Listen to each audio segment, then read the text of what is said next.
Bismillahirrahmanirrahim. Assalamualaikum warahmatullahi wabarakatuh. Waalaikumsalam warahmatullahi wabarakatuh. Alhamdulillahilladzi ja'ala Ramadhana syahra siyama lil mu'minin. Wassalatu wassalamu ala ashrafil anbiya'i wal mursalin sayyidina wa maulana Muhammadin wa ala alihi wa ashabihil mujahidin at-tahirin, amma ba'du. Ma'asyiral muslimin rahimakumullah. Dari jumlah 12 bulan yang ada dalam agama kita, yang dihitung sejak Muharram sampai dengan bulan Zulqa'dah, maka Ramadan mendapat gelar Sayyidus Syuhur.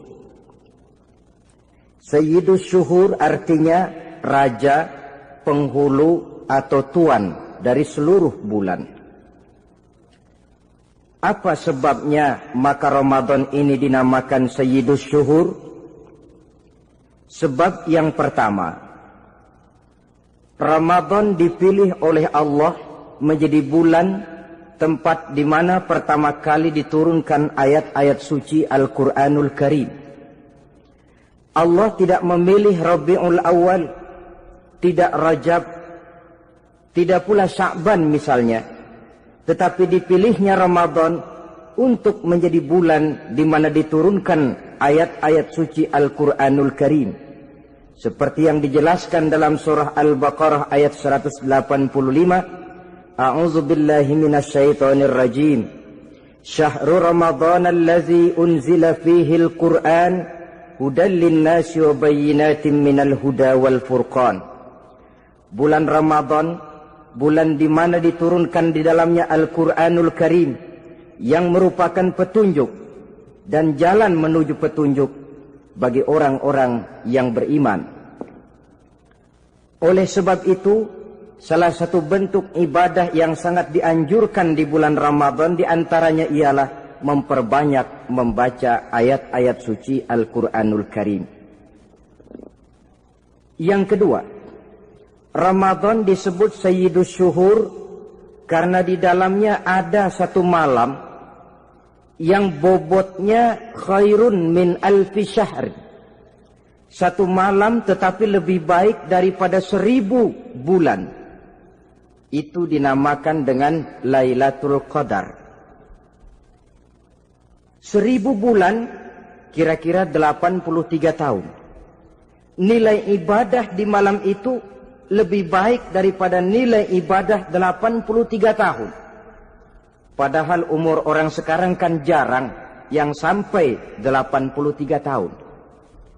Bagaimana ini harus kita pahami?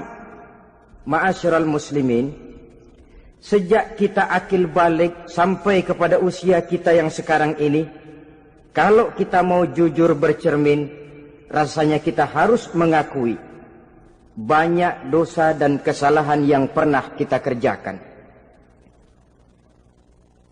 Kalau kita berbuat dosa selama 40 tahun, kemudian kita bertaubat 20 tahun lamanya, kalau menurut rumus dagang, ini kan belum tertutup. Dosa 40 tahun ditebus dengan taubat 20 tahun. Tapi haruskah dosa tidak terampuni? Allah Subhanahu wa ta'ala Maha Penyayang. Disediakannya malam-malam yang istimewa, yang punya nilai khusus. Seolah-olah Allah berkata, hai manusia, kau tidak perlu putus asa. Bagaimanapun banyak dosa kau lakukan, bagaimanapun banyak kesalahan kau kerjakan, nih, aku sediakan satu malam, khairun min alfi syahrin. Lebih baik daripada 1000 bulan yang disebut dengan Lailatul Qadar. Kapan sih Lailatul Qadar itu? Menurut Al-Imamul Ghazali, Lailatul Qadar itu adanya pada 10 hari yang akhir di bulan Ramadan, terutama pada malam-malam ganjil. Malam 21, 23, 25, 27, dan 29. Tapi orang yang ingin menemukan Lailatul Qadar, dia harus sudah berjaga sejak awal Ramadan. Jadi nggak boleh pakai ilmu ngincer. Tahu ilmu ngincer? Tanggal 20 Ramadan nggak terawih, 21 terawih, 22 perek lagi, 23 masuk lagi, 24 nggak ke masjid. Temannya tanya, kenapa nggak ke masjid? Ini kan bukan malam ganjil, nggak turun Lailatul Qadar. Saya kira yang kayak begini dapatnya bukan Lailatul Qadar, boleh jadi Lailatul Qadar.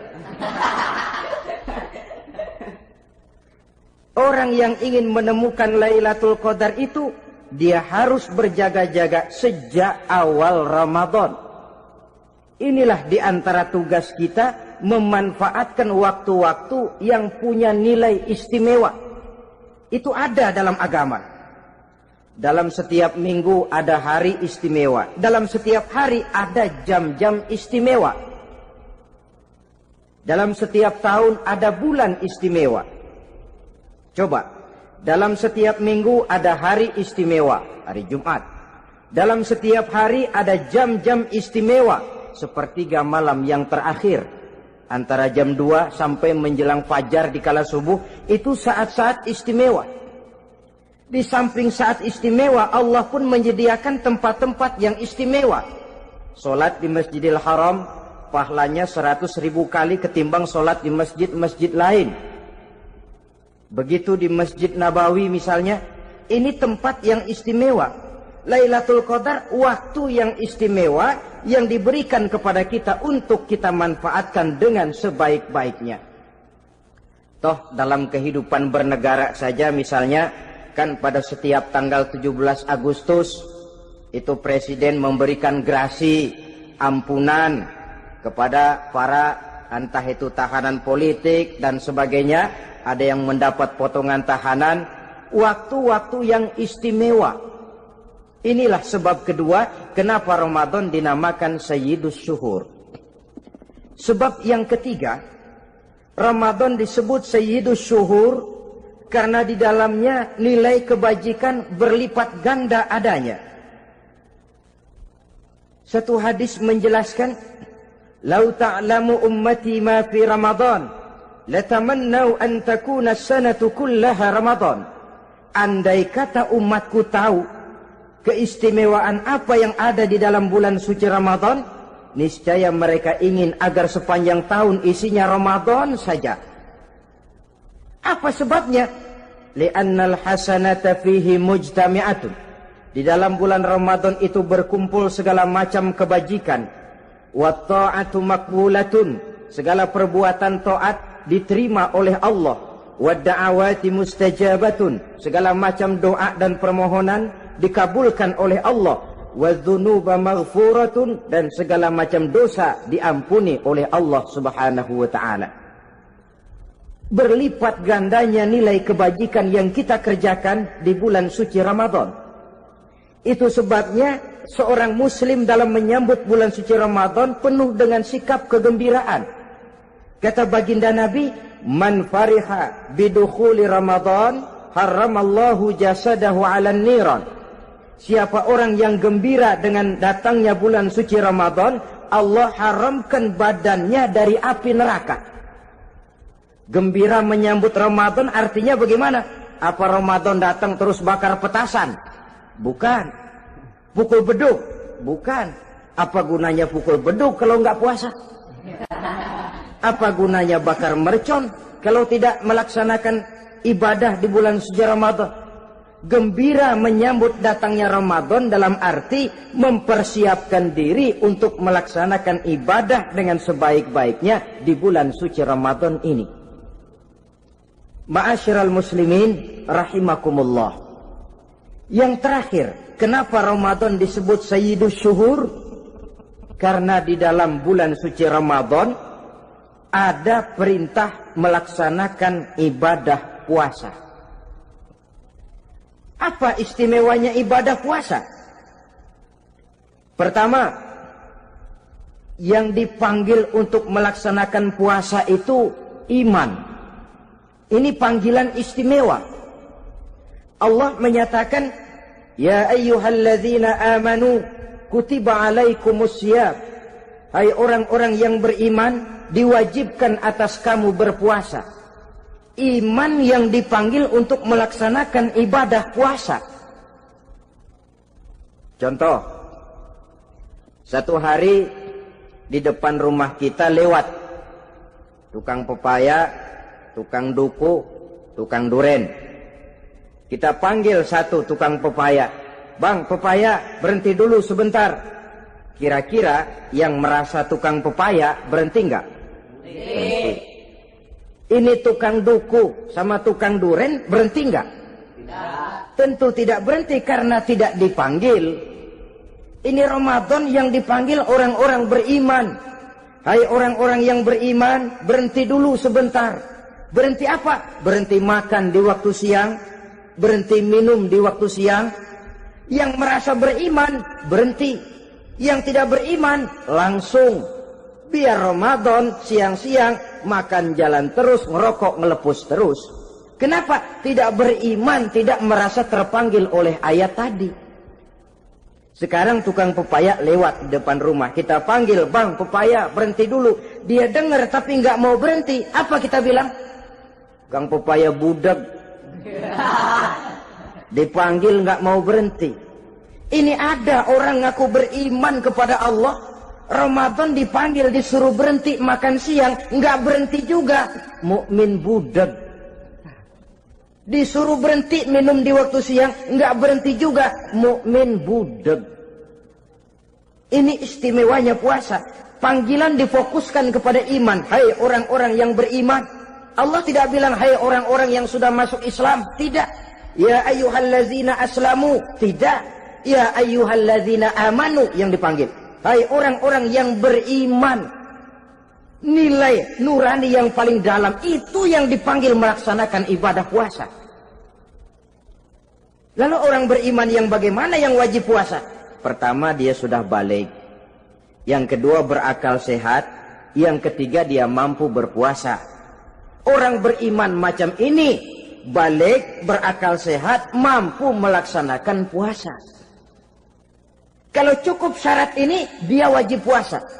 Kurang syarat, tidak wajib puasa. Jadi kalau di bulan Ramadan ada teman kita tidak puasa, jangan heran barangkali syaratnya kurang. Cukup dalam hati saja, ini orang kurang syarat. Makanya nggak puasa.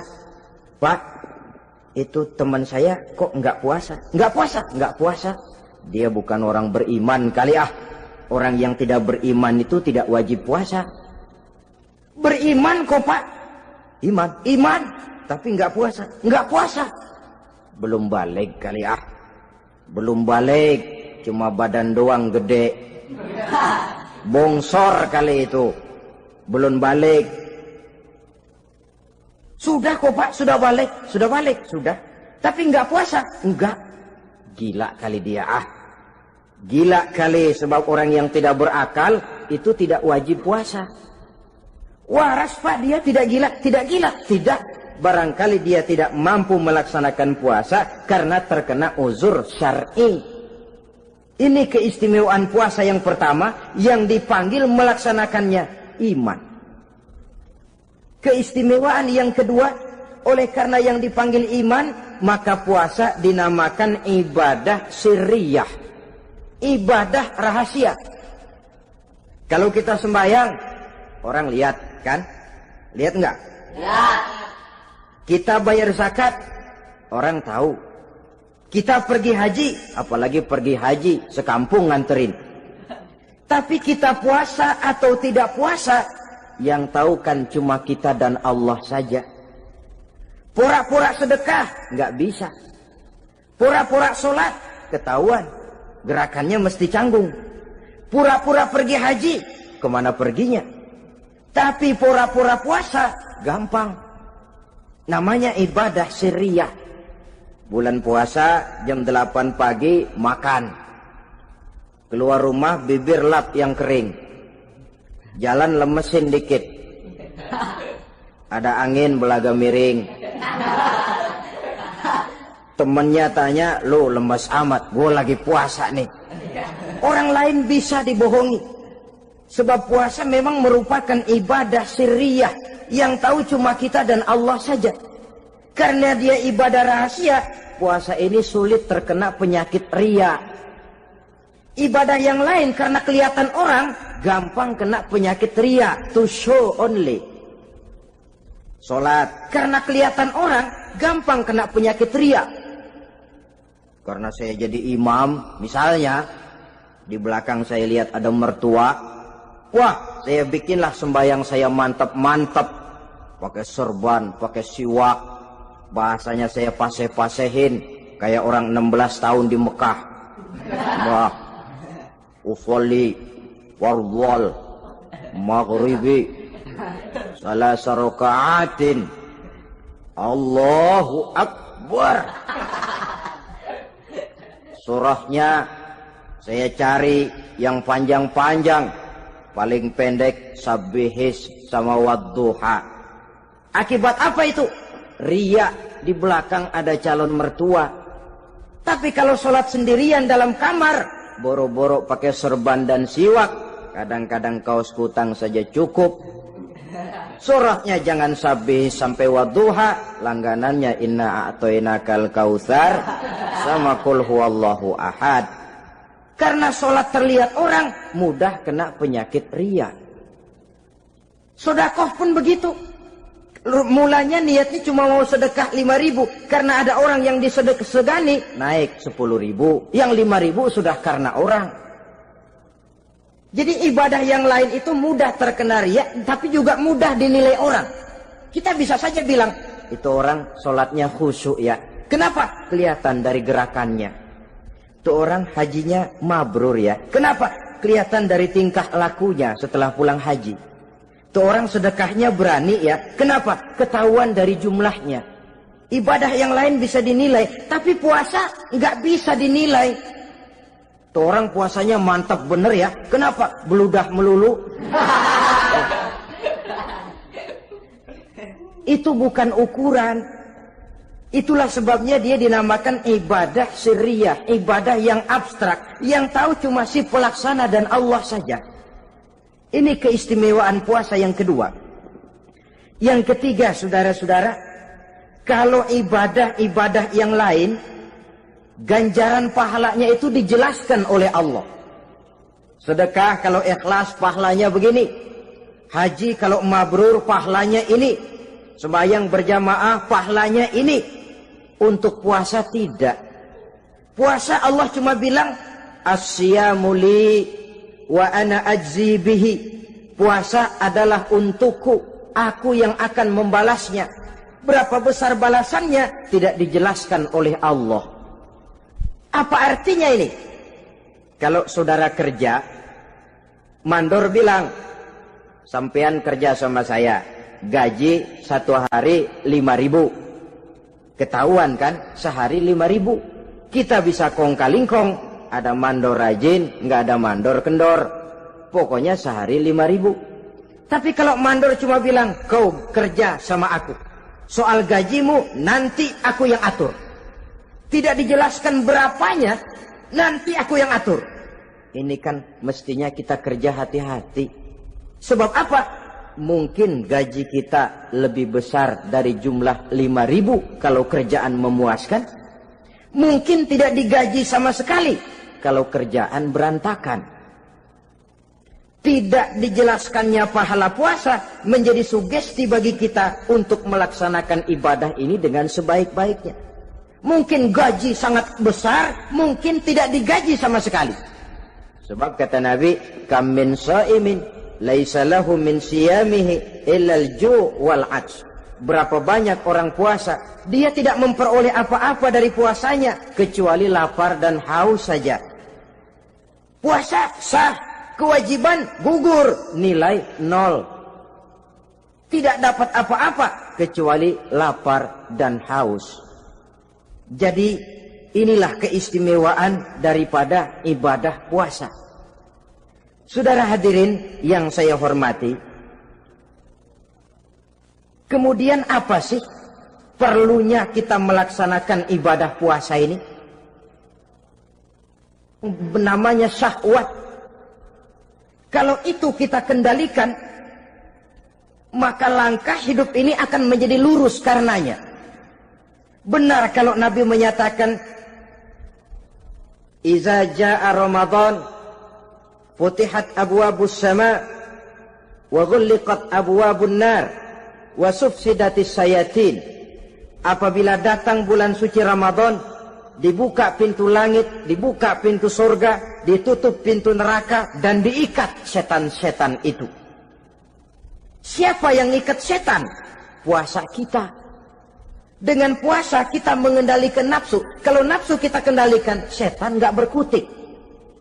Jadi yang mengendalikan nafsu itu nilai puasa. Nafsu terkendali, setan terikat. Kalau puasa, kalau nggak puasa, setannya ngebludak. Jadi jangan digambarkan, wah kalau bulan puasa setan dirantai. Rantainya kayak apa? Yang rantai siapa? Arti setan diikat di sini ialah nafsu dikendalikan. Dengan apa? Mengatur makan dan minum. Puasa kan sebenarnya logikanya mengatur perpindahan waktu makan dan minum saja. Apabila perut besar ini teratur demikian rupa, syahwat tidak menggelegak, dia terkendali. Dengan hidup pandai mengendalikan nafsu, iblis tidak berdaya dan tidak berkutik. Ma'asyiral muslimin rahimakumullah, Nabi bersabda, "La yu'minu ahadukum hatta takuna hawahu taba'an lima ji'tu bih." Belum sempurna iman kamu kalau nafsumu belum ikut apa yang aku bawa.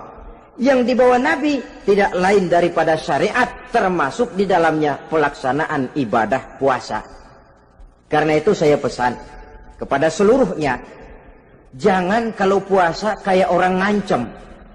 Siang bisa mengendalikan nafsu, tapi begitu maghrib berbunyi, nafsu sudah tidak terkendalikan lagi. Itu namanya puasa orang ngancem. Kayaknya, biarin siang gua tahan, ntar lo maghrib. Begitu maghrib berbunyi, sudah macam bendungan pecah.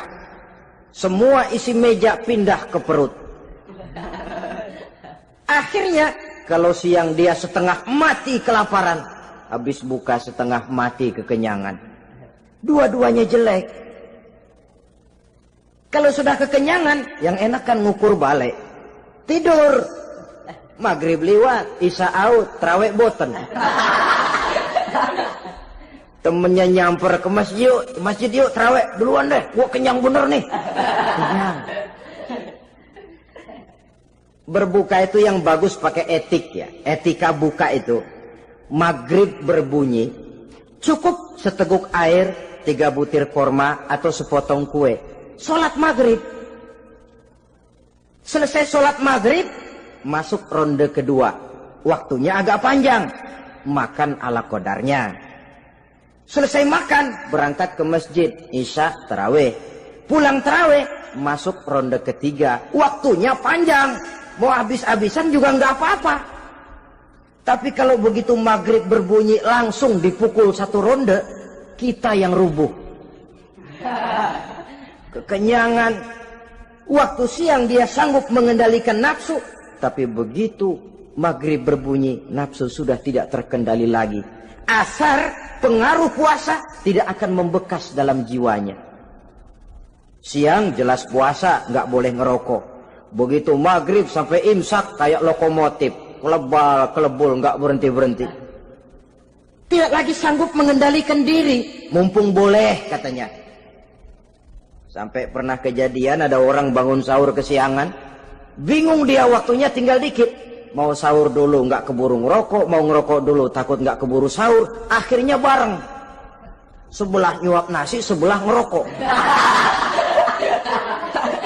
Itu macam mana rasanya kalau sudah kayak begitu? Padahal pengaruh daripada melaksanakan puasa akan terlihat dari sejauh mana seseorang dalam hidup mampu mengendalikan nafsu. Bukan pada waktu memang dilarang, tapi pada waktu diizinkan. Di situ yang paling kelihatan. Kalau waktu siang saudara mampu mengendalikan nafsu, itu jelas saja memang seharusnya wong puasa. Malam dalam keadaan makan boleh, minum boleh, masih mampu mengendalikan nafsu, dalam arti makan dan minum pada batas yang wajar saja. Itulah yang dikehendaki dari melaksanakan ibadah puasa. Sehingga ibadah itu membekas dan ikut membentuk kepribadian orang. Sekali lagi, jangan cuma waktu siang saja bisa mengendalikan nafsu. Di waktu malam pun dalam kondisi yang memang dihalalkan, kita juga hendaknya mampu mengendalikan nafsu. Jadi inilah perlunya puasa yang pertama, supaya kita bisa mengendalikan nafsu. Yang kedua, puasa itu melatih kita hidup sederhana. Orang sufi mengajarkan, orang yang paling kaya ini sebenarnya orang yang hidupnya paling cukup. Sedangkan orang miskin adalah orang yang kebutuhannya kelewat banyak.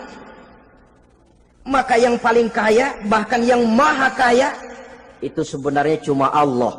Sebab apa? Dia nggak perlu apa-apa. Makin banyak keperluan kita, makin miskin kita. Coba orang puasa lihat. Kalau sudah jam 2, jam 3, itulah barangkali memang termasuk godaannya dalam melaksanakan ibadah puasa. Kalau jam 1 siang, jam 2 siang, jangankan makanan enak, nangka busuk kita lihat legit. Barangkali cobaan di dalam melaksanakan ibadah puasa. Tapi kalau sudah maghrib berbunyi, berbuka kita, kena seteguk air, sepotong roti, 3 butir korma, kenyang rasanya. Kemana keinginan yang tadi begitu menggebu-gebu? Oh, bisikan nafsu rupanya itu. Makin dalam kita merenung, makin sampai kita kepada bentuk kesederhanaan di dalam hidup ini. Puasa membentuk pribadi seorang muslim untuk jauh daripada sifat tamak bin rakus alias serakah. Tamak itu berasal dari kalimat toma dalam bahasa Arab yang sifatnya sudah terukir dari hurufnya. Huruf to, tengahnya bolong. Huruf mim, tengahnya bolong. Huruf ain, mulutnya mangap, perutnya gede. Jadi orang tamak macam itulah. Apapun yang diberikan Allah tidak pernah ada cukupnya dan tidak pernah ada syukurnya. Sehingga Nabi menjelaskan, lau anna libni Adam wadiyani min zahabin labtagha lahuma thalisan wala yamla'u jawfa ibna Adam illa turab. Andai kata manusia mempunyai 2 buah ladang yang seluruhnya emas, tidak usah kepalang tanggung, ladang emas, 2 ladang semuanya ladang emas, dia tidak akan puas, dia akan mencari lagi ladang yang ketiga. Wala yamla'u jawfa ibna Adam illa turab. Mulut manusia ini memang tidak akan pernah penuh kecuali kalau sudah diisi dengan tanah. Kapan diisi dengan tanah? Kalau sudah menghadap ke arah kiblat di liang lahat, nah itu baru mulut udah nggak ngerawil, diam, tenang, kalem, diisi dengan tanah. Dengan demikian kita lihat bahwa puasa makin kita hayati, makin dekat kita kepada kesederhanaan di dalam kehidupan ini. Islam tidak melarang orang untuk kaya, untuk punya harta. Yang dilarang ialah sifat rakus, serakah, dan tamak. Karena ini akan membuat orang melakukan segala macam cara, ingkar kepada nikmat Allah, tidak pandai bersyukur, pandangan matanya selalu diarahkan ke atas. Dikala hidupnya sudah serba cukup, dia masih merasa kurang. Sebab itu dia selalu kurang. Dia sudah kaya tapi masih merasa miskin saja, maka hidupnya pun miskin terus. Saudara-saudara ma'asyiral muslimin, ini hikmah yang kedua kenapa kita perlu puasa. Yang ketiga, puasa itu melatih kita cinta kepada fakir miskin, orang-orang yang tidak mampu, yang memerlukan pertolongan. Bagaimana caranya? Dunia pendidikan berkata bahwa pendidikan akan lebih berhasil kalau bersifat audiovisual. Mengajar anak berenang, bawa ke kolam. Mengajar anak naik sepeda, berikan sepedanya. Mengajar orang cinta fakir miskin, rasakan apa yang dirasakan oleh fakir miskin. Apa itu? Lapar, haus. Kan gak bisa ngajarin anak berenang teori saja. Ke kolam gak pernah. Teori hafal luar kepala. Gaya dada begini, gaya 200 meter begini, gaya kupu-kupu begini, gaya bebas begini. Teori hafal ke kolam gak pernah. Sekali terjun, gaya batu. Sudah gak timbul-timbul lagi. Gak bisa ngajar anak naik sepeda cuma teori saja. Sepedanya tidak pernah diberikan. Hafal teori, bab 1 pegang setang. Bab 2 dorong. Bab 3 kaki kanan naik pedal kanan. Bab 4 genjot. Hafal teori, megang sepeda nggak pernah. Begitu dikasih sepeda dia naik, habis tukang bakso. Pun mendidik orang cinta kepada fakir miskin tidak bisa cuma lewat seminar, kongres, penataran, indoktrinasi. Diadakan simposium, seminar, diskusi supaya orang cinta kepada fakir miskin, tapi yang bicara orang kenyang semua. Bagaimana hati ini mau peka? Islam itu nggak usah banyak teori lah. Rasakan saja lapar haus, enak nggak? Kalau kau tahu lapar dan haus tidak enak, kau lapar haus cuma sebentar. Habis maghrib, laparmu hilang, hausmu hilang. Bagaimana saudara-saudaramu muslimin yang terkapar di kolong-kolong jembatan? Yatim piatu yang hidup terlunta-lunta, perempuan-perempuan tua hidup miskin, anak pun banyak perlu uluran tangan. Lapangan kerja sulit, persaingan hidup makin tajam, meringkuk mereka di sudut-sudut kehidupan. Beratap langit, beralas bumi, tanpa tahu kapan hidup dan nasibnya akan berubah. Di situ pekaklah hati untuk hidup tidak cuma buat kepentingan diri dan perut sendiri saja, tapi mampu memberikan pertolongan sesuai dengan kemampuan kepada mereka yang memang memerlukan. Sebuah hadis menyatakan, irhamu ahlal ardi yarhamkum man fis sama. Sayangilah apa yang ada di permukaan bumi, nanti yang di langit akan sayang kepadamu. Si kaya sayang kepada yang miskin lalu menolongnya. Yang alim sayang kepada yang awam lalu membimbingnya. Yang pemimpin sayang kepada rakyat lalu melindunginya. Yang di langit akan sayang kepada kita, akan turun rahmah berlimpah, akan tercipta keberkahan dan ketenangan dalam hidup. Tapi kalau sebaliknya, yang kaya malah nyantap yang miskin, yang pemimpin malah menggilas yang rakyat, yang alim malah membodoh-bodohi orang yang memang sudah bodoh, akan terwujudlah malapetaka.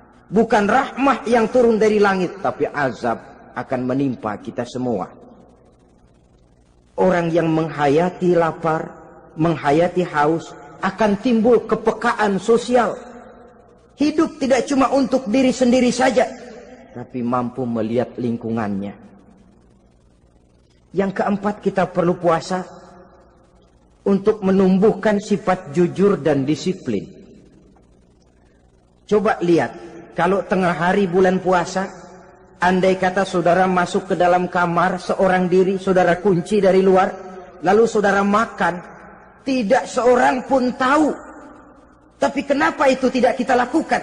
Ada semacam perasaan malu. Malu kepada Allah. Iya, orang lain tidak tahu. Iya, manusia bisa saya bohongi, tapi Allah. Atau umpamanya waktu sholat zuhur, saudara sholat zuhur di masjid, umpama ketika ngambil air wudhu, giliran ke kemur, saudara korupsi dikit aja, telan. Jangan Nabi sumu tasihhu, berpuasalah kamu, badanmu akan sehat. Sebab apa? Saya katakan tadi, semua energi dihasilkan dari perut besar sini.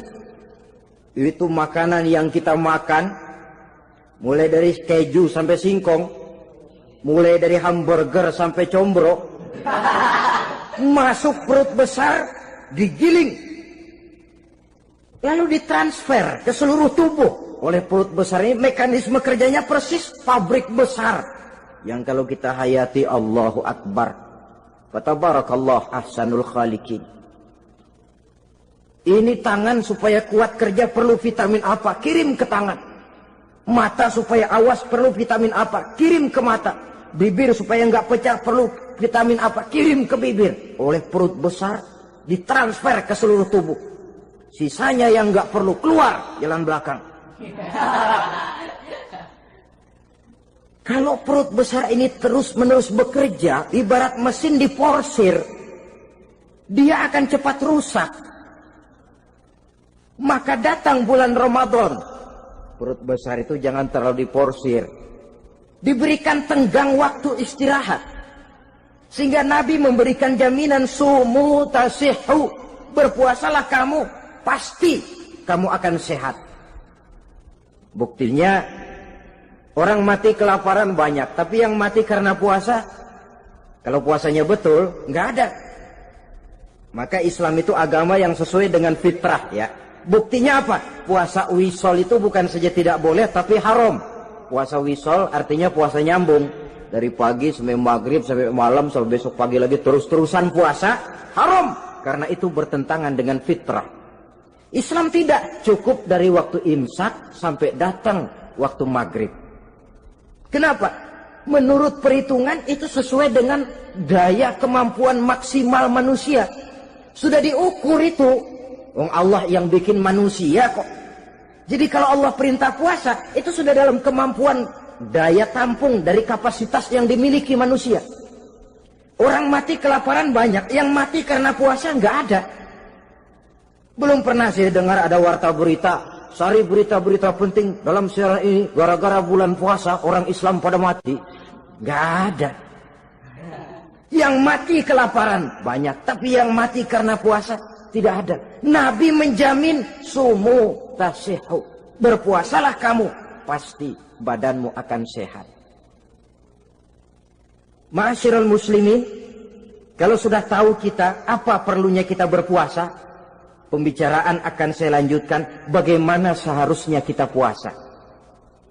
Puasa yang ideal itu yang bagaimana? Al-Imamul Ghazali menjelaskan, orang yang puasa itu ada 3 macam. Pertama, saumul awam, puasanya orang kebanyakan. Orang macam ini merasa sudah puasa asal tidak makan, tidak minum, puasa sudah.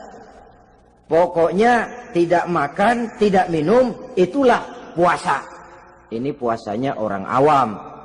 Matanya tidak pernah puasa, kupingnya tidak puasa, kakinya tidak puasa, tangannya tidak puasa. Ini puasa orang awam, kebanyakan. Hasilnya tidak mustahil seperti yang dikatakan Nabi tadi. Berapa banyak orang puasa tidak mendapat apa-apa dari puasanya kecuali lapar dan haus. Puasa sah, kewajiban gugur, nilai 0. Kan rugi ibadah semacam itu. Sebab jangan lupa, yang membatalkan itu kan 2. Ada yang membatalkan pahala puasa, ada yang membatalkan puasa. Bedanya apa? Kalau puasa batal, pahala jelas batal. Tapi kalau pahala yang batal, puasanya mungkin sah, kewajibannya gugur, tapi pahala tidak ada. Kalau yang membatalkan puasa sih umumnya kita bisa jaga itu. Sebab apa? Masalahnya konkret, kelihatan. Apa yang membatalkan puasa? Misalnya makan dan minum yang disengaja walaupun sedikit, batal. Sedikit tapi sengaja tidak mengenyangkan, batal. Mamanya pentol korek yang kecil itu, sengaja telan waktu puasa, batal. Kan sedikit pak, nggak kenyang kok. Sengaja itu yang bikin batal. Tapi kalau tidak sengaja seperti lupa, itu tidak batal. Misalnya hari pertama puasa, habis sembahyang subuh tidur, bangun jam 8, lupa kebiasaan, langsung aja nyerbu ke dapur. Dapat sepiring setengah, ingat, Astagfirullah, lagi puasa, betul. Setelah ingat bagaimana? Yang masih ada di mulut keluarkan, berkemur, lanjutkan puasanya, sah. Perkara sepiring setengah yang udah kadang masuk bagaimana Pak? Itu rezeki. Lawang orang lupa. Lupa itu kan jenis yang ma'fu anhu, jenis yang dimaafkan. Makan dan minum yang disengaja walaupun sedikit, batal. Batal puasanya. Apalagi muntah yang disengaja, batal puasa itu. Ukuran sengaja kan kita tahu. Apalagi hilang akal, seperti gila atau pingsan, batal puasa. Apalagi hubungan suami istri di waktu siang secara sengaja, batal. Kalau sengaja. Kalau nggak sengaja, enggak. Namanya nggak sengaja. Umpamanya, saya nggak sengaja Pak, tahu-tahu udah nyampe situ, gimana? Yang nggak batal, cuma begitu ingat, buru-buru selesai mandi, lanjutkan puasanya, sah. Jangan begitu ingat sih, ingat Pak puasa, cuman tanggung. Nah, ini tanggung ini yang bikin jadi batal. Dan jangan lupa, orang yang membatalkan puasa karena hubungan suami istri, dendanya paling berat. Seorang sahabat pernah lapor, halaktu ya Rasulullah, ya Rasul, celaka saya. Ma ahlakak, apa yang bikin kamu celaka? Saya lagi puasa Ramadan ya Rasulullah, saya nggak tahan. Lalu saya nyelonong sama istri saya, pengantin baru ini rupanya. Nyelonong bagaimana? Ya nyelonong.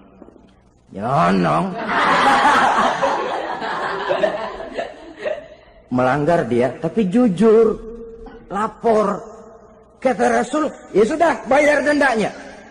Dendanya apa ya Rasulullah? Bebaskan budak. Aduh, saya nggak punya budak ya Rasulullah. Tidak punya? Tidak punya. Puasa 2 bulan berturut-turut, tidak boleh diselang-seling. Syahraini mutatabi'aini, 2 bulan berturut-turut, tidak boleh diselang-seling. Gimana? Sanggup puasa 2 bulan berturut-turut? Enggak kuat ya Rasulullah. Enggak kuat? Enggak kuat. Ramadan yang sebulan aja saya nyelonong, apalagi 2 bulan. Kalau kau tidak kuat juga, beri makan 60 fakir miskin, 1 orang 1 mod ya Rasulullah. Apalagi jangan memberi makan 60 fakir miskin. Istri saya di rumah sehari masak, 3 hari libur. Saya orang susah ya Rasulullah. Saya pikir lagian ya orang kebangetan juga, sudah melarat sama larangan berani. Rasul masuk ke dalam kamar, keluar kembali bawa sekeranjang kecil kurma. Kalau kau tidak punya apa-apa, bawa pulang ini. Sedekahkan kepada orang-orang miskin di kampungmu sebagai pembayar dendamu. Ya Rasulullah, apalagi? Di kampung saya itu yang paling miskin saya. Waduh, rusak bener ini orang. Apa marah Rasul? Beliau malah senyum. Ya sudah, kalau memang yang paling miskin kamu, bawa pulang saja itu kurma, beri makan anak istrimu di rumah. Orang ini udah melanggar larangan, dapat kurma lagi. Yang kedua, watak hukum Islam itu elastis, fleksibel, tidak kaku. Tidak kalau sudah begitu ya mesti begitu, itu tidak. Yang sering kaku kan kitanya umat Islam di dalam memahami Islam. Saudara hadirin yang saya hormati, yang tidak boleh itu pun di waktu siang. Kalau malam sejak maghrib sampai sebelum imsak, pada awal perintah puasa tidak boleh. Tapi ternyata banyak juga yang nyerempet-nyerempet. Sampai Allah turunkan, uhilla lakum lailatas siyami arrafasu ila nisaikum. Dihalalkan bagi kamu pada malam puasa bergaul dengan istrimu. Jadi barangkali di antara pendengar ini ada yang pengantin baru, tolong sabarlah di waktu siang. Tunggu maghrib berbunyi. Kalau sudah maghrib habis buka, mau buka lagi juga nggak apa-apa. Terserah saja. Ini yang membatalkan puasa. Yang kita sulit mengontrol, yang membatalkan pahalanya. Apa misalnya? ngomong-ngomongin orang. Puasa, ngomongin orang jalan terus. Itu ya tetangga kita. Kenapa emang? Oh, anu. Kita sih bukan ngomongin orang ini. Bukan ngomongin orang katanya. Ngomongin tuyul. Anu. Bohong. Orang puasa bohong, apa puasanya batal? Tidak. Puasanya sah. Yang batal mungkin pahalanya.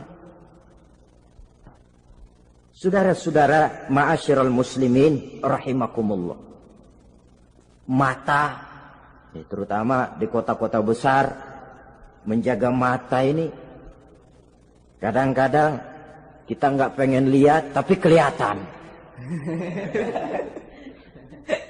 Sebab itu memang yang tidak boleh ngeliatin. Kalau kelihatan lain, kelihatan itu kan rezeki. Orang kita nggak mau tapi kelihatan. Yang kelihatan itu sebentar. Kata Imam Ali, nazaratul ula laka wa tsaniyatu alaika. Pandangan pertama untukmu, yang kedua atasmu. Jadi begitu kelihatan, ya sudah. Jangan kelihatan tapi manteng aja nggak mau. Ya ini mantengnya ini yang jadi urusan. Saudara hadirin yang saya hormati, dengan kata lain, berusahalah kita untuk puasa zahir batin. Itu yang pertama tadi. Puasa tingkatnya orang saumul awam disebut. Tingkat yang kedua, saumul khawas. Puasanya orang khusus. Bagaimana ini? Di samping tidak makan dan tidak minum, panca inderanya sudah ikut puasa. Matanya puasa. Kupingnya puasa. Asal ada diajak ngomong-ngomongin orang, maaf ya, kuping saya lagi puasa. Kakinya puasa, diajak jalan ke tempat yang tidak baik, dia bilang, maaf saja, kaki saya lagi puasa. Diajak nyolong, maaf, tangan saya lagi puasa. Tidak cuma sekedar tidak makan dan tidak minum, panca inderanya sudah ikut puasa. Sekurang-kurangnya, seperti inilah puasa kita. Zahir, batin. Nah, yang tertinggi disebut saumu khawasil khawas. Puasa orang khusus yang lebih khusus lagi. Ini sudah the first class ini. Puasanya orang fit. Bagaimana puasanya orang ini? Di samping tidak makan dan tidak minum, puasa panca inderanya, hatinya juga sudah ikut puasa dari seluruh keinginan yang selain Allah. Wah, ini kelas tinggi. Orang yang puasa macam ini, andai kata jam 3 sore dia berpikir, ntar sore buka pakai apa ya? Dia menganggap batal pahalanya. Kenapa? Masih mikirin makanan. Kalau kita kan bukan cuma mikirin, ngancem. Waduh, jam 5 di meja udah bederek es kopior, kelapa muda, cendol. Apa yang mau diminum lebih dulu? Tingkat yang tertinggi ini, hatinya juga puasa dari semua keinginan yang selain Allah. Idealnya sekurang-kurangnya kita puasa zahir batin. Zahirnya menahan diri dari yang membatalkan puasa, batinnya mencegah diri dari yang membatalkan pahala puasa kita itu. Ma'asyiral muslimin rahimakumullah. Terakhir, Rasulullah sallallahu alaihi wasallam membagi bulan Ramadan itu menjadi 3 bagian. Sepertiga yang pertama, tanggal 1 sampai 10 Ramadan, masa turunnya rahmah. Turunnya kasih sayang Allah. Kalau istilah sepak bola, tanggal 1 sampai 10 Ramadan ini disebut babak semifinal. Babak penyisihan. Sepak bola itu kalau baru tingkat babak penyisihan, pesertanya banyak. Seluruh kesebelasan turun bertanding. Babak penyisihan. Ramadan tanggal 1 sampai 10, babak penyisihan, putaran pertama. Pasaran puasa rame. Masjid musola full house. Meledak, tidak sanggup menampung jamaah yang tarawih itu. Yang tadarus meriah, Kenapa? Maklum babak penyisihan, seluruh kesebelasan turun bertanding. Tanggal 1 sampai tanggal 10 Ramadan. Bila itu selesai, selesailah putaran pertama. Masuk putaran kedua, sepertiga yang kedua tanggal 10 sampai 20 Ramadan, masa maghfirah. Masa turunnya ampunan dari Allah. Masuk babak semifinal. Sepak bola itu kalau sudah babak semifinal, itu kan sudah banyak kesebelasan yang masuk kotak. Maka 10 Ramadan ke atas, pasaran puasa mulai menurun. Yang enggak puasa mulai nekat. Yang tadarus sudah mulai sayup-sayup sampai. Sementara barisan orang sembahyang tarawih di masjid mulai mengalami kemajuan dengan pesatnya. Barisannya makin maju ke depan. Maklum, tidak semua kesebelasan tangguh. Ada yang sejak bertanding sudah berhitung. Kita sih bakalan kalah jelas, yang penting main aja dulu dah. Ada yang rajin ke masjid, motifnya lain. Ada karena ikut-ikutan teman, karena malu sama mertua, rajin terawih, karena nganterin, rajin terawih, bayangnya paling belakang berdua lagi. Malah ngeledek begitu imam waladolin, dia di belakang nyaut asik.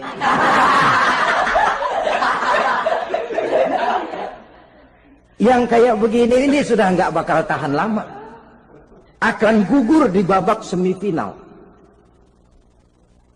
Puncaknya putaran terakhir tanggal 20 sampai akhir Ramadan, masa itkun minan nar, masa pembebasan dari api neraka, masuk babak final. Kalau sudah babak final, ya pesertanya nggak banyak sudah. Ramadan tanggal 20 ke atas babak final, pesertanya nggak banyak. Sebab apa? 20 Ramadan ke atas pikiran orang sudah bercabang itu. Yang punya kampung sudah siap-siap mau pulang mudik. Lebaran di buah kampung, puasa kayak enggak, yang penting pokoknya lebaran. Yang pegawai negeri gajinya kecil, anaknya banyak, palanya ngebet. Yang belum punya sepatu, belum punya baju, macam-macam problem, sehingga konsentrasi ibadah menurun. Padahal Nabi sangat menganjurkan tingkatkan ibadah, la siyama fi ashril awakhir, lebih-lebih pada hari 10 yang akhir, tanggal 20 sampai akhir Ramadan. Di situ dianjurkan memperbanyak ibadah, i'tikaf, tarawih, tadarus Quran, bersedekah, amalan-amalan sunnah yang sangat dianjurkan di bulan suci Ramadan ini. Nah, mereka yang keluar sebagai finalis Ramadan, Allah Subhanahu wa ta'ala berkenan memberikan piagam penghargaan. Di atas piagam itu tertulis dengan nyata, ghufira lahu ma taqaddama min zambihi. Pemegang piagam ini dinyatakan keluar sebagai finalis Ramadan, kepadanya diberikan penghargaan dengan jaminan ampun terhadap seluruh dosa yang pernah dia kerjakan. Sehingga dia keluar Ramadan, masuk 1 Syawal, seperti bayi baru dilahirkan oleh ibunya. Bersih tanpa dosa, karena sudah dibersihkan oleh ibadah Ramadan. Sehingga masuk Syawal, dia rayakan Idul Fitri, dia pantas mengucapkan minal aidin wal faizin. Minal aidin artinya, semoga kita termasuk orang yang kembali. Kembali kemana? Kembali kepada fitrah. Seperti bayi baru dilahirkan oleh ibunya, tidak punya dosa kepada Allah karena sudah dibersihkan oleh ibadah Ramadan. Ini orang yang finalis, puasanya betul, tarawihnya betul, pantas mengucapkan minal aidin. Dan kalau tarawih cuma 2 malam, puasa 3 hari, Lebaran paling rajin, mas minal aidin ya, minal aidin. Nggak tahu diri lo, minal aidin dari mana? Saudara hadirin, dosa kepada Allah bersih oleh ibadah Ramadan. Tinggal dosa kepada sesama manusia, berhalal bihalal di hari raya Idul Fitri. Nah, inilah pembicaraan kita pada pertemuan kali ini dengan harapan mudah-mudahan ibadah kita diterima Allah, kita keluar sebagai finalis yang pada akhirnya masuk ke dalam kelompok minal aidin wal faizin, orang yang kembali suci kepada fitrah dan orang yang beruntung. Dengan semangat inilah kita rayakan Idul Fitri, hari raya kembali kepada fitrah. Terima kasih banyak atas segala perhatian, mohon maaf atas segala kekurangan. Usikum wa nafsi bitaqwallah. Wassalamualaikum warahmatullahi wabarakatuh. Waalaikumsalam.